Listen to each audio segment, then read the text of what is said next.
तो अभी हम लोगों ने डिस्कस किया था कि complement of A dash is equal to, क्या हमें एलिमेंट मिले थे 1 2 3 4, और ये कहाँ के एलिमेंट थे, ए के। That is we will find the A, यानी कि A dash complement of A dash का कॉम्प्लीमेंट यदि हम निकालें तो हमें क्या मिल जाएगा, ए मिल जाएगा, फिर ए मिल जाएगा। Complement of A dash is equal to A, एक रिजल्ट हमें मिल गया कि ए डैश का कॉम्प्लीमेंट क्या मिलेगा, ए मिल जाएगा। इसी टाइप से बी डैश के कॉम्प्लीमेंट का कॉम्प्लीमेंट अगर हम निकालेंगे तो हमें क्या मिलेगा, बी मिल जाएगा। करके देखा जाए, दिस इज द रिजल्ट कि complement of any set is equal to that set. क्या, complement of any set is equal to that set. जैसे ए का कॉम्प्लीमेंट अगर हम निकालेंगे फिर वही सेट ए मिल जाएगा, बी के कॉम्प्लीमेंट का कॉम्प्लीमेंट निकालेंगे फिर हमें बी सेट मिल जाएगा। करके देख लीजिए, B set B is this, then the complement of B is equal to universe with complement of B with respect to universal set, given universal set U is denoted by B dash and is given by what, that element of the universal set which not includes in the set B। कौन कौन से element universal set के set B में नहीं है, देख लीजिए। 1 is not the element of set B, 3 is also not element of B, and 5 is also not element of B, 7 and 9, these are the elements of the universal set which not belonging to set B. That's why the complement of B is 1 3 5 7 and 9। यह complement of B हुआ। अब फिर इसका यदि हम complement निकालें हमें क्या मिलना चाहिए, according to the result B मिलना चाहिए। चलिए आइए देखते हैं, complement of B का फिर complement अगर हम निकालें तो यानी कि बी डैश का फिर कॉम्प्लीमेंट कैसे निकालेंगे, with respect to universal set. तो यूनिवर्सल सेट के वो एलिमेंट जो इसमें नहीं है, कौन कौन से एलिमेंट इसमें नहीं है, 2 4 6 8।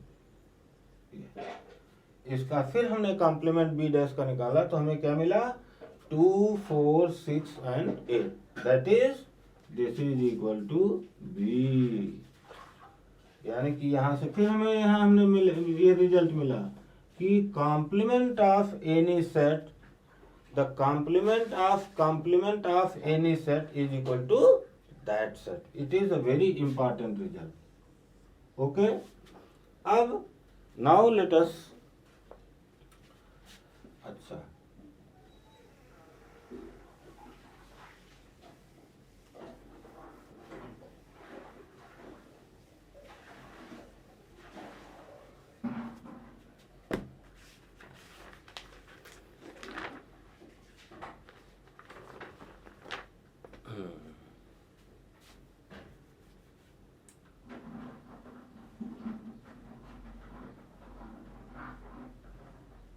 law of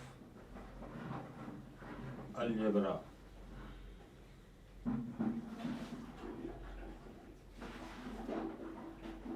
of the set.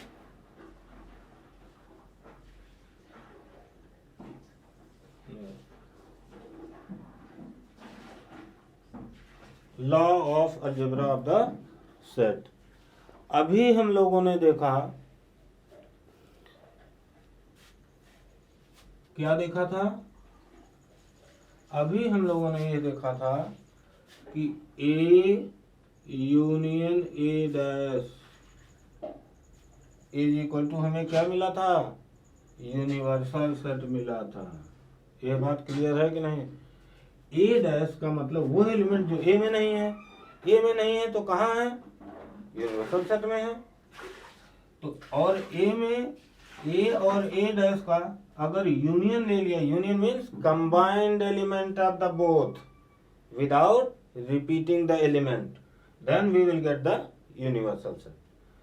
Suppose A is the set, suppose, अच्छा, do you know about the commutative law? Commutative rule. Commutative rule means कि let us see कि whether the union of the set follow the commutative rule और not.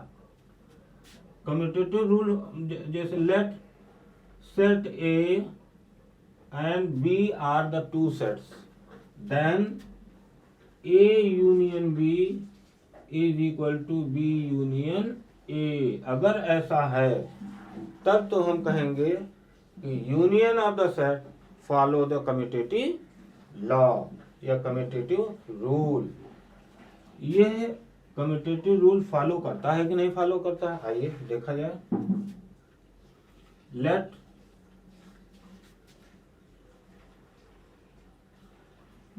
X belong to ए, ये मैंने आपको बताया था कि जब भी हम वर्क करेंगे फॉर एन आर्बिट्रेरी एलिमेंट के टेस्ट करके वर्क करेंगे।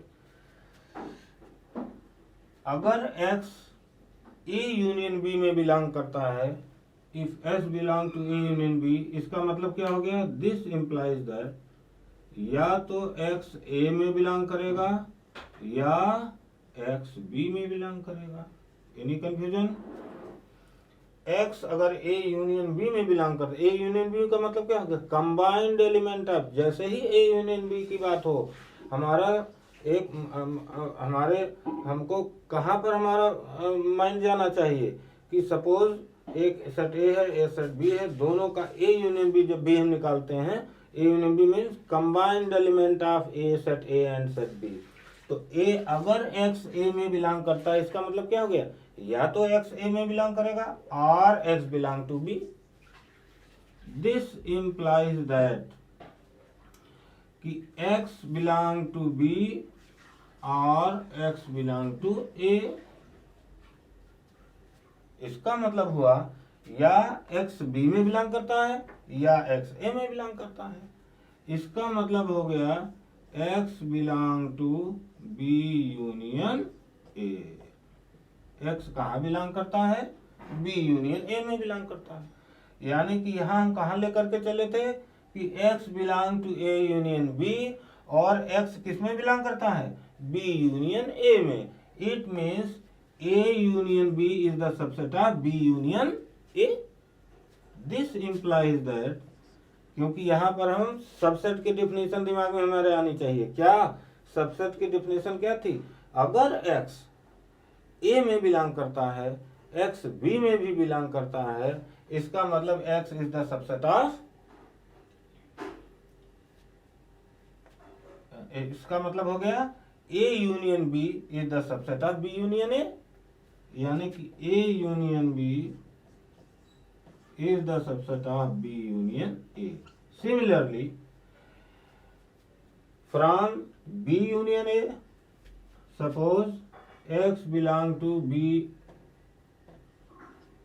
union A। यहां से हम प्रूव करें तो यहां से हम प्रूव क्या कर देंगे, या X belong to B और X belong to A। This implies that x belong to A or x belong to B. This implies that x belong to A union B. इसका मतलब B union A is the subset of A union B। ये बात समझ में आई कि नहीं? अगर x A में बिलोंग करता है, x B में बिलोंग करता है, इसका मतलब x is the A is the subset of B। और ए अगर बी का सबसेट है, यहाँ देखिए this is the subset of this and this one is the subset of this, A union B, इसका मतलब क्या हुआ, ये एक दोनों के बराबर है। फिर से मैं समझाऊं, अगर ए बी का सबसेट है, इसका मतलब क्या हुआ, इसका मतलब हुआ कि each element of the A belongs to set B. यह बात समझ में आई कि नहीं? इफ, देखिए वेरी इंपॉर्टेंट, यहां से एक रिजल्ट भी हमें मिल गया, क्या, इसको नोट कर लीजिए कि if A is the subset of B, this implies that each and every element of A belongs to B, right? if and if B is the subset of A, इसका क्या मतलब हुआ कि every element of the B belongs to set A, यानी कि B अगर subset A का है, इसका मतलब क्या हुआ, इसका मतलब हुआ B के हर एलिमेंट A में है। इसका क्या मतलब हुआ, A के हर एलिमेंट B में है। इसका अब इन दोनों से क्या कंक्लूजन निकला, इन दोनों से एक कंक्लूजन निकला कि देखिए ये मैं हटा दे रहा हूं, देखो क्या कंक्लूजन निकला कि जैसे ये, इसको करके देखिए, ये बहुत इंपॉर्टेंट कंक्लूजन है कि A suppose 2 3 4, B is equal to 2 3 4, मतलब ये कह रहा है A is the subset of B, मतलब A के हर एलिमेंट B में है, राइट? A के हर एलिमेंट B में है। फिर कह रहा है B is the subset of A, B के हर एलिमेंट A में है। इसका मतलब क्या हुआ, बहुत इंपॉर्टेंट कंक्लूजन यहां से निकलता है कि this implies that A is equal to B। बहुत इंपॉर्टेंट रिजल्ट कि अगर कोई दो सेट एक दूसरे के सबसेट हों, इसका मतलब हो गया कि वह दोनों सेट आपस में क्या हैं, बराबर हैं। तो कहीं भी हमें प्रूव करना होगा equality of the two set, then we have to prove that कि first set is the subset of second set and second set is the subset of first set. ये हमें प्रूव करना होगा, तभी हम ये प्रूव कर पाएंगे कि A is equal to B. Vice versa, अगर एक दो सेट दोनों, अगर ये पूछा जाए कि set A is equal to set B, इससे यहां से क्या कंक्लूजन मिलेगा हमें, यहां से कंक्लूजन मिलेगा कि A के सारे एलिमेंट B में है, राइट? यानी कि दूसरे शब्दों में हम कर सकते हैं A is the subset of B and B is also the subset of A। Note it down, ये बहुत इंपॉर्टेंट रिजल्ट मिला है आपको।